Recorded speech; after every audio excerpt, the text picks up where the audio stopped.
moral tidak bisa jadi pijakan, maka orang ini harus dipaksa untuk jadi baik. Yang memaksa jadi baik apa? Hukum yang dikendalikan oleh penguasa yang kuat. Hukumnya ada, tapi penguasanya tidak kuat, sama aja. Sebagus apapun undang-undangmu, kalau pemerintahannya lemah, tidak gunanya. Jadi ini ada rangkaiannya. Jadi penguasanya dengan hukumnya. Kenapa sih kok butuh penguasa? Ya karena orang ini kalau dibiarin hidup sendiri-sendiri tabrakan, kacau. Saling tabrakan antar keinginan untuk mencari keuntungan. Jadi manusia itu jahat, moralitas tidak bisa jadi pijakan, maka orang butuh hukum, dan hukum butuh penguasa. Itu pun tidak sembarangan penguasa, tapi penguasa yang kuat. Itu katanya Han Feizi. Kalau penguasa yang lemah, yang tidak bisa menegakkan hukum, ya sama saja. Sebenarnya gimana sih orang lain menilai kita? Apa mereka ngelihat cara kita berpakaian? Atau cara bicara kita? Atau malah cara kita mengatasi masalah kita? Terus, kalau kita tahu penilaian mereka, apakah penilaian mereka lebih baik sih dari diri kita? Belum tentu. Karena nantinya mereka bakal tahu kalau mereka udah ngalamin kasus yang sama kayak yang kita alamin. Dan kali ini kita akan melanjutkan video ngaji filsafat Han Feizi bersama Dr. Farudin Faiz, edisi Belajar Sampai ke Negeri Cina. Jadi tonton video ini sampai selesai, semoga bermanfaat bagi hidupmu.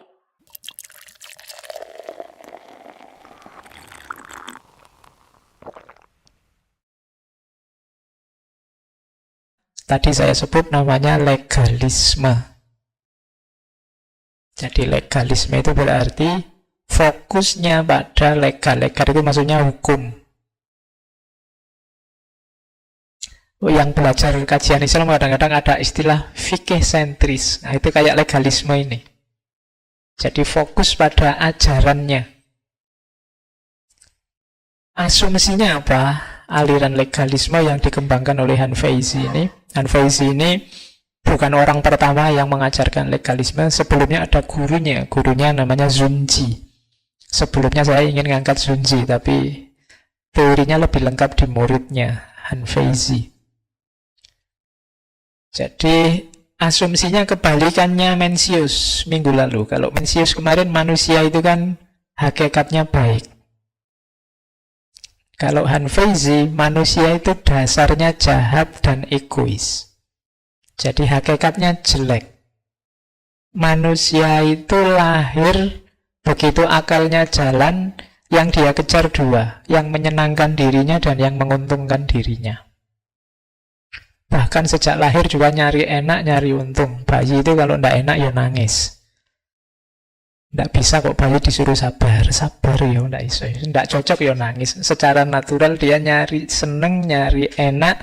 Nanti kalau akalnya jalan cari untung. Jadi manusia itu kalau dibiarkan apa adanya, dunia ini rusak. Jadi kalau kalian malam ini saya bebas, kamu mau ngapain aja boleh. Itu kalau minggu lalu ya orang kalau sesuai fitrahnya pasti baik. Tapi kalau di legalisme ini enggak. Orang itu kalau dibiarkan, dunia ini rusak. Kan manusia punya hati nurani, Pak, punya suara hati, moralitas enggak. Moralitas enggak akan bisa jadi poros yang ngatur tindakannya manusia. Jadi tetap lebih dominan dalam dirinya keinginan untuk senang, keinginan untuk untung. Apa orang-orang itu tidak tahu kalau membuang sampah di sungai itu membahayakan, merusak, mengacaukan? Tahu. Tapi apa? Nyari simpel, nyari enak. Males bikin tempat sampah, buang aja di kali, simpel, cepet. Nyari enak. Apa orang itu tidak tahu kalau terlalu banyak makan nasi, terlalu banyak gula, terlalu banyak apa yang tahu. Tapi apa? Pingin enak. Jadi dasarnya manusia itu jahat kalau Han Feizi. Jadi kebalikannya minggu lalu. Ya pilihannya terserah kalian. Minggu lalu kan rasanya Mencius itu benar bagus. Manusia itu baik, tapi malam ini loh iya Pak, manusia itu jahat ya kelihatannya. Nah, karena itu satu-satunya yang bisa mengontrol diri manusia apa? Hukum. Jadi bukan moral. Makanya tidak ada negara, tidak ada kerajaan yang tidak punya hukum. Kenapa? Karena manusia tidak bisa dibiarkan ikuti suara hatimu. Kalau ikuti saja suara hatimu, kamu nyari senang-senang mesti. Maka apa? Ikuti hukum. Makanya moral tidak bisa jadi pijakan, maka orang ini harus dipaksa untuk jadi baik. Yang memaksa jadi baik apa? Hukum. Yang dikendalikan oleh penguasa yang kuat. Hukumnya ada, tapi penguasanya tidak kuat, sama aja. Sebagus apapun undang-undangmu, kalau pemerintahannya lemah, tidak gunanya. Jadi ini ada rangkaiannya. Jadi penguasanya dengan hukumnya. Kenapa sih kok butuh penguasa? Ya karena orang ini kalau dibiarin hidup sendiri-sendiri tabrakan, kacau. Saling tabrakan antar keinginan untuk mencari keuntungan. Jadi manusia itu jahat, moralitas tidak bisa jadi pijakan, maka orang butuh hukum, dan hukum butuh penguasa. Itu pun tidak sembarangan penguasa, tapi penguasa yang kuat. Itu katanya Han Feizi. Kalau penguasa yang lemah, yang tidak bisa menegakkan hukum, ya sama saja. Kalau minggu lalu Mencius itu husnudzon pada manusia, sekarang Han Feizi kebalikannya, suudzon pada manusia. Bahwa manusia tidak bisa baik. Manusia itu dasarnya jelek. Maka perlu dikembangkan cara berpikir legalisme. Manusia biar baik butuh hukum. Hukum bisa tegak butuh penguasa yang kuat. Dan ini nanti diterapkan oleh Qin Shi Huang tadi kan. Jadi dia bisa dengan keras, dengan kaku mengatur negaranya dan jaya. Bahkan peninggalannya kita nikmati sampai hari ini. Tembok Cina. Itu bangunan yang luar biasa. Nah, kenapa harus legalisme? Tujuannya apa? Stabilitas dan ketertiban. Caranya gimana? Metodenya penguasa harus menerapkan hukum secara tegas. Yang menjalankan dapat hadiah, yang melanggar dapat hukuman. Ini harus tegas. Ada hukum bagus tapi penguasanya tidak tegas, orang akan putus asa dengan hukum. Maka butuh penguasa yang tegas, butuh aturan yang jelas, yang ditegakkan. Makanya di Han Feizi legalisme itu unsurnya 3. Yang pertama si, yang kedua su, yang ketiga fa. Si itu otoritas, su itu metode atau seni memerintah, fa itu hukum.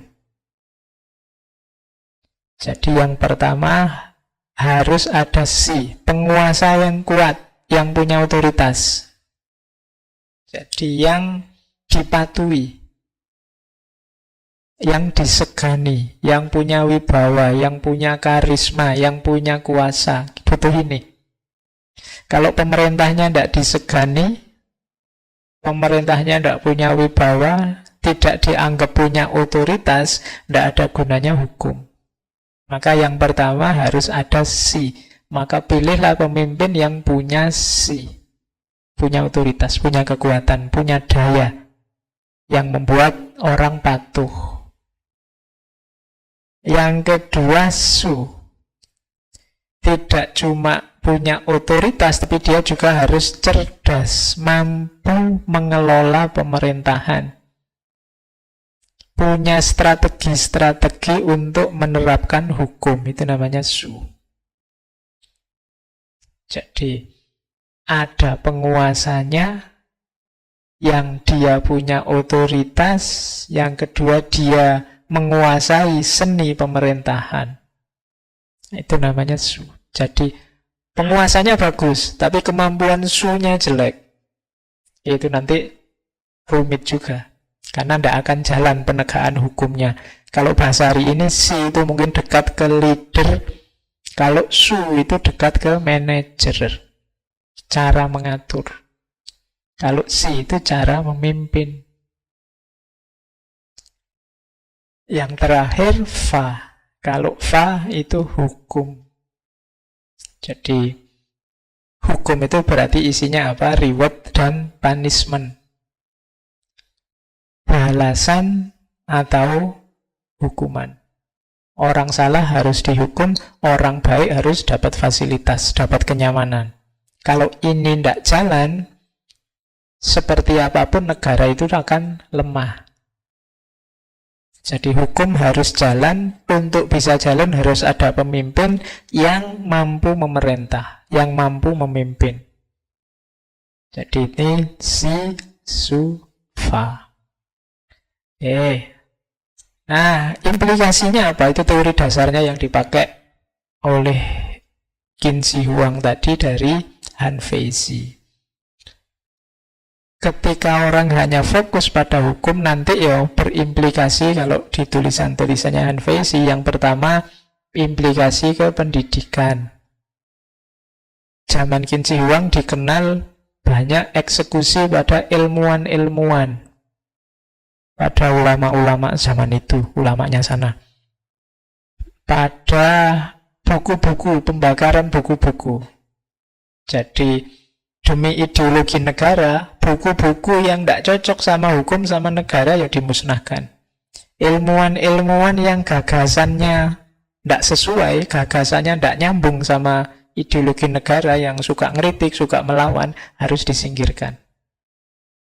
Kalau tidak begini, nanti negaranya lemah. Nah itu rakyatnya bingung nanti. Dikasih pikiran macam-macam, mereka tidak bisa stabil.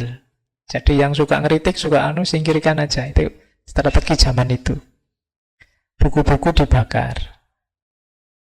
Keluarga juga begitu. Keluarga harus nomor 2, negara nomor 1.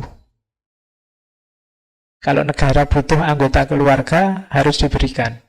Kalau ada anggota keluarga melanggar hukum, ya harus diserahkan ke negara. Pokoknya keluarga nomor 2, negara nomor 1. Jadi kalau di Han Fei ini manusia untuk negara. Jadi manusia harus tunduk sepenuhnya pada negara.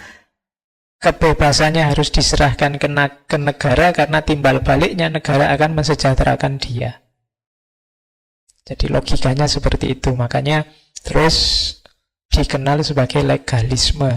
Jadi pemerintahan yang fokus pada hukum. Oke. Jadi nanti teori ini bisalah kalian lihat, kalian jadikan framework untuk menganalisis fenomena macam-macam di negara kita. Sejauh mana kita ada enggak indikasi ciri-ciri model legalisme ala Han Feizi ini. Itu kalimat yang terkenal dari Han Feizi. Tidak ada negara yang kuat atau negara yang lemah selamanya. Kalau mereka menegakkan hukum dengan kuat, maka negara akan kuat. Tapi kalau penegak hukum lemah, negara akan lemah. Jadi kalau yang menegakkan hukum itu kuat, negaranya kuat. Tapi kalau yang menegakkan hukum lemah, negaranya akan lemah. Karena memang kuncinya ada di negara yang hukumnya kuat. Terus masyarakat itu takluk pada kekuatan, dan sedikit yang dapat dipengaruhi oleh doktrin-doktrin kebajikan. Kalian saya ceramahi bertahun-tahun kayak gini, kebajikan, kebijaksanaan, itu kan berubahnya sedikit. Tapi coba negara bikin undang-undang ngatur kalian, pokoknya setiap anak harus berfilsafat. Yang tidak filsafat dihukum kurungan selama 1 bulan misalnya. Kamu cepat menguasai filsafat ini mesti. Tapi kalau dibiarkan sinau-sinau dhewe, sak ngerti-ngertimu, sak ikhlase wae, wis ndak berkembang-berkembang. Tapi begitu ditekan, awas. Kalau ndak, itu kan. Kalian tahu kalau nulis itu bagus misalnya. Tapi kalian kan ndak nulis kalau ndak diperintah dosen, itu pun perintah sambil ngancam. Kalau ndak ngombol, nilaimu jatuh 40% tulisan ini. Kamu kan baru bergerak. Jadi begitu ada pressure, ada aturan, ada undang, kamu baru gerak. Kalau cuma dinasehati, mbok kamu itu nulis. Nulis itu penting loh untuk meningkatkan kualitas dirimu. Tidak nulis mesti yakin. Tapi kalau dipaksa, baru jalan. Jadi katanya Hanfeizi, enggak. Manusia itu kalau cuma ceramah, dikasih doktrin-doktrin, tidak akan jalan. Jadi tunduknya apa? Pada kekuatan, pada power, pada kekuasaan. Kalau disuruh ikhlas, pokoknya seenaknya sajalah, sesukanya sajalah, mesti enggak. Nunggu kamu sadar, aku itu bisa sampai kiamat enggak jalan-jalan. Pokoknya kudu no pressure sidik-sidik. Nah, itu yang ada di pikirannya Hanfeizi. Jadi ini orang kalau dibiarkan saja, ya negara bisa jatuh beneran ini. Maka perlu ada penguasa yang kuat. Ya meskipun kalau Qin Shi Huang tadi agak kebablasan jadi diktator. Jadi kuncinya pengelolaan negara ada di sini. Jadi butuh undang-undang yang kuat, hukum yang kuat. Cuma hukum yang kuat ini tidak akan ada artinya kalau penegak hukumnya tidak kuat, penguasanya tidak kuat. Jadi kuncinya dua tadi kan, tiga tadi, si, su, sama fa. Itulah kunci kejayaan satu negara. Oke, ada the way of ruler. The way of ruler itu jalan penguasa. Ini pelajaran buat kalian. Kalian semua kan nanti akan jadi penguasa. Ini bedanya pemimpin dengan yang dipimpin. Katanya Hanfeizi, seorang penguasa tidak boleh menampakkan hasratnya. Karena para menterinya hanya akan pura-pura untuk menyenangkannya saja. Jadi penguasa itu tidak boleh terlalu vulgar. Aku itu sebenarnya pengen kawin lagi ya, misalnya. Loh itu nanti para orang-orang sekelilingmu yang menjilat kamu akan, oh berarti ini senengannya ini, oh itu kesukanya ini. Dia akan menjilatmu dengan itu. Maka penguasa harus pintar-pintar tidak menampakkan hasratnya. Ia tidak boleh menampakkan keinginannya karena para menterinya akan menunjukkan wajah yang berbeda. Kenapa bisa ABS? Dulu kan dikenal asal bapak senang. Sing penting senang pimpinannya. Yang dilaporkan yang menyenangkan saja. Karena mereka tahu betul apa yang menyenangkan pemimpin ini. Karena pemimpin itu sendiri terang-terangan menunjukkan hasratnya yang menyenangkan dia. Maka jangan terlalu vulgar. Pemimpin itu harus pintar-pintar ngerem. Maka buanglah suka dan tidak suka. Jadi pemimpin rodo ekspresinya harus agak datar-datar gimana gitu, biar nggak kelihatan, biar orang nggak mudah nebak, mesti kareping ini. Karena nanti kalau sudah ditebak, para penjilatnya akan mudah menjilat.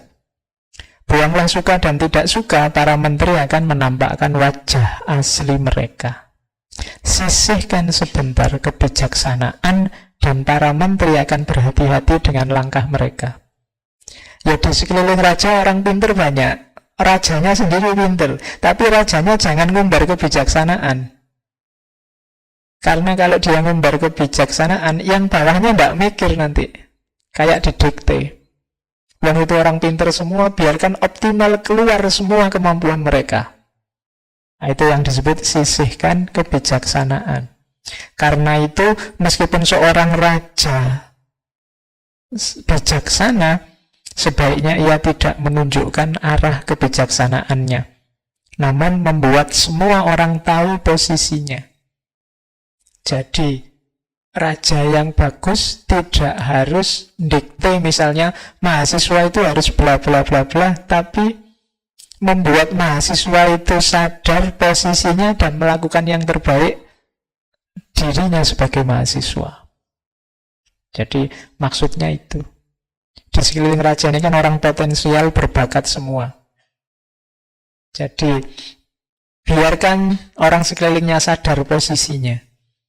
Meskipun ia memiliki orang berharga, ia tidak menampakkan kebaikannya, namun ia mencermati motif dari para menterinya. Maksudnya apa? Menteri-menterinya ini orang pintar, orang berbakat semua. Nah, tidak menampakkan kebaikan itu tidak, wah kamu bagus, kamu luar biasa, kamu top, kamu sukses. Ada yang dipuji, ada yang, wow kalau menteri saya ini, ahlinya ini, dan seterusnya. Enggak. Jadi raja itu cenderung menunggu, melihat, mencari. Jadi enggak banyak ngomong. Harusnya, kalau pakai teorinya Han Fei Xi, the way of ruler. Meskipun berani, ia tidak menunjukkan keberaniannya untuk menunjukkan kemarahan, namun ia membiarkan bawahannya menunjukkan keberanian sepenuhnya. Jadi ya, misalnya rawuran apa perang, rajonya paling belakang, meskipun mungkin dia paling sakti. Biar apa? Anak buahnya ini optimal mengeluarkan kemampuannya. Kalau sedikit-sedikit rajanya turun, buat apa punya anak buah yang hebat-hebat, sakti-sakti? Nanti mereka manja. Kemampuannya tidak keluar secara optimal. Itu the way of the ruler. Oleh karena itu, raja yang semacam ini, meskipun kelihatannya menyingkirkan kebijaksanaan, kelihatannya tidak bijaksana, tapi pemerintahnya sukses. Meskipun kelihatan ia menyingkirkan orang yang berharga, tidak banyak muji, pelit penghargaan, tapi dia dapat pujian. Meskipun kelihatannya bukan orang yang gagah, kelihatan pemberani, tapi negaranya kuat. Kenapa? Dia bisa mengoptimalkan orang-orang sekelilingnya. Itu namanya the way of ruler. Jadi tidak over. Jadi tidak suka pamer tentang kesuksesannya, keinginannya, dan macam-macam. Biar orang tidak mudah cari muka di depan dia. Dia bisa membuat orang sekelilingnya kemampuannya optimal keluar semua. Jadi bukan orang yang paling sakti, tapi bisa melahirkan banyak orang sakti. Bukan orang yang paling pinter, tapi membuat orang-orang pinter bisa optimal berpikirnya. Itu the way of the ruler. Jalan seorang pemimpin. Inilah jalan pemimpin yang tercerahkan. Ia membuat orang bijaksana, melahirkan semua gagasannya. Dan selanjutnya ia yang memutuskan urusannya, sehingga kebijaksanaannya tidak pernah habis. Ia yang membuat orang berharga, menunjukkan bakat mereka. Selanjutnya ia yang mempekerjakan mereka, sehingga ia selalu memiliki orang yang berbakat. Saat ada keberhasilan, penguasa yang mendapat nilainya. Saat ada kesalahan, para menteri yang bertanggung jawab dicela. Jadi kuncinya di sini. Kenapa tadi tidak terlalu banyak turun tangan? Tenang aja, kalau sukses tetap akan dianggap suksesnya seorang raja. Tapi begitu gagal, kegagalan itu akan ditimpakan pada menterinya tadi. Wong tadi rajanya kan cuma mancing biar kemampuannya keluar. Kok dilalah menterinya gagal, kan orang menterinya memang kurang ajar. Tapi begitu sukses tetap kena rajanya. Itu pinternya seorang pemimpin, the way of the ruler, kuncinya di situ. Sehingga nama penguasa tidak pernah jelek.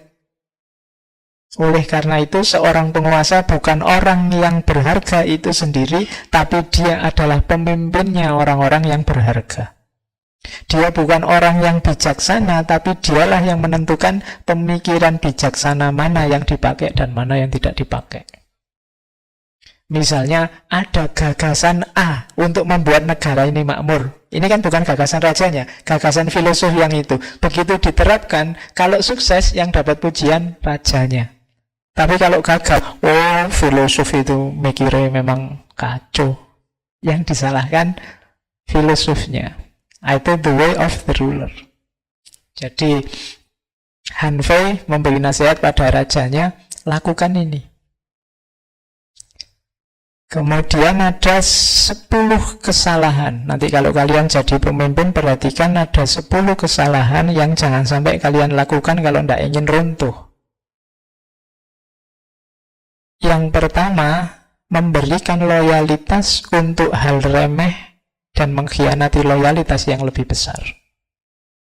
Kalau ingin meruntuhkan satu negara, buat negara itu sibuk dengan hal-hal yang remeh dan lupa dengan hal-hal yang besar. Hal-hal yang penting, hal-hal yang esensi dan hakiki. Karena ini nasihatnya Han Fei yang pertama. Jadi yang penting-penting. Coba baca media satu negara, baca koran satu negara, yang viral-viral itu yang penting-penting apa yang remeh-remeh? Kalau yang viral-viral itu yang remeh-remeh, ya mungkin usia negara kita tidak akan panjang. Karena kita akan kehilangan banyak hal-hal vital. Fokus pada pencapaian yang remeh dan kehilangan hal yang besar. Sama, coba dilihat keberhasilan-keberhasilan yang ditunjukkan, itu hal penting apa hal tidak penting. Kalau kesuksesannya hal-hal yang tidak penting, ya tinggal menunggu waktunya. Karena begitu ditabrak oleh hal yang penting, dia akan runtuh. Kebahagiaanmu itu hal-hal yang penting esensial atau hal-hal yang remeh-remeh? Coba kamu cermati ya sehari-hari kehidupanmu. Yang paling membahagiakanmu apa? Kuota masih banyak? Apa? Itu kan kamu nanti yang ngerti. Yang menyenangkanmu apa? Kalau ternyata itu hal-hal yang tidak esensial, hal-hal yang remeh, ya profilmu ya profil remeh nanti. Masa depanmu tidak penting. Jadi kebahagiaanmu apa, ukuran kesenanganmu apa, itu nanti jadi kunci kamu besar apa tidak. Oke, terus bersikap serius dengan dirinya tapi tidak menghargai penguasa yang lain. Hati-hati, kita tidak bisa sukses sendiri, tidak bisa jaya sendiri. Kita butuh orang lain. Maka ketidakpedulian kita pada orang lain akan membawa kejatuhan kita. Kemudian yang keempat, negara jatuh kalau warganya tidak peduli dengan negaranya. Hanya ingin senang-senang saja. Situasi negara seperti apa, peduli amat. Bukan urusanku, wis ono presidennya, wis ono menterine, wis ono bupatine, ngapain aku melu mikir, ya tanda-tanda sudah. Kita tidak akan jaya. Terus tamak serakah hanya mencari keuntungan. Jadi pengen senang sendiri, pengen enak sendiri, hanya mencari keuntungan sendiri. Ini kesalahan kelima yang membuat satu negara akan runtuh.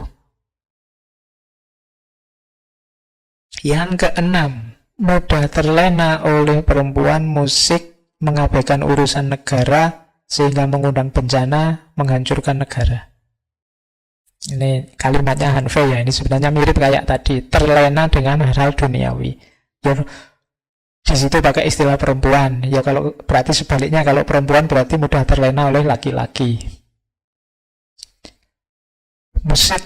Musik itu biasanya konotasinya dengan hura-hura, seneng-seneng, dugem, karaokean, jenis-jenis begitu kalau hari ini. Jadi tidak bisa diajak susah. Masyarakat yang mudah terlena ini biasanya susah sedikit dia sudah teriak-teriak. Itu akan mengundang kehancuran negara. Terus kalau penguasa meninggalkan istana untuk perjalanan yang lama. Maksudnya apa? Meninggalkan tugasnya lama. Meninggalkan kursinya, posisinya untuk rentang waktu yang lama. Ini biasanya ya tanda-tanda sudah. Pasti ada orang yang menggantikan posisimu, yang mengancammu. Terus egois, mengabaikan loyalitas menteri-menterinya, berkeras dengan jalannya sendiri. Merasa gagasannya pasti benar. Yang lain salah. Karena aku raja, maka aku yang paling benar. Nah, itu tanda-tanda sudah kehancuran. Terus ada kalanya pemerintah itu tidak percaya dengan dalam negerinya sendiri. Lebih mengandalkan sekutunya yang dari luar. Ini tanda-tanda sebentar lagi akan terjadi perpecahan, katanya Hanfei. Dia tidak percaya dengan sumber daya yang di dalam, lebih percaya pada sekutunya yang dari luar. Kemudian yang nomor 10, susah memberi penghargaan, kemudian telinganya buntu, susah dikasih tahu, sehingga peringatan-peringatan dari orang-orang sekelilingnya tidak masuk. Maka tinggal ditunggu saja runtuhnya satu negara. Nah, silahkan 10 hal ini Kamu cermati kira-kira gejalanya ada enggak di kita. Kamu tinggal nyari contoh kasusnya. Kita suka yang remeh-remeh apa enggak, fokus kesuksesan apa, dan seterusnya. Kalau sudah sampai 10 ya berarti sudah mau ganti negara. Kalau zaman dulu ya ganti negara, alamat negara mau jatuh. Oke. Jadi itulah gagasan-gagasan dasar dari yang disebut legalisme. Jadi pemikiran tentang pengelolaan negara yang basisnya pada hukum. Gagasan semacam ini sebenarnya tidak salah, karena ya setiap negara punya undang-undang. Cuma hati-hati ketika jatuh ke isme nanti, biasanya sudah kaku. Kaku itu nanti tidak luwes. Kalau sudah tidak luwes menerapkannya, yang terjadi kediktatoran. Atas nama hukum yang semula demi ketertiban, bisa jadi melahirkan penindasan. Itu yang terjadi di era dinasti Qin awal, yang mempraktekkan ajaran-ajaran dari Han Feizi.